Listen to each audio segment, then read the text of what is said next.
Еве веќе втор месец ни трага од исплатата на Божем за гарантираните 12.000. За состојбата да биде полоша, имаме поплаки од граѓаните дека при секое отварање на ова прашање со газдите се соочуваат со невидени закани, дека ако продолжат да бараат исплата на ветувањето, половина од вработените ќе ги избркаат од работа.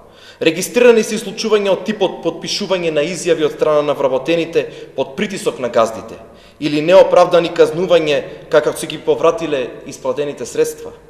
Се прашувам, ако работниците предизборно се соочуваат со ваква неправда и сеење на страв, како ли ќе биде понатаму? Каде се сега невладените здруженија?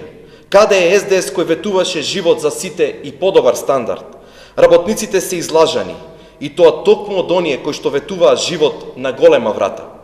За среќа 29. октомври не е далеку и секоја неправда ќе биде забележана преку јасно изразување на гласот на народот.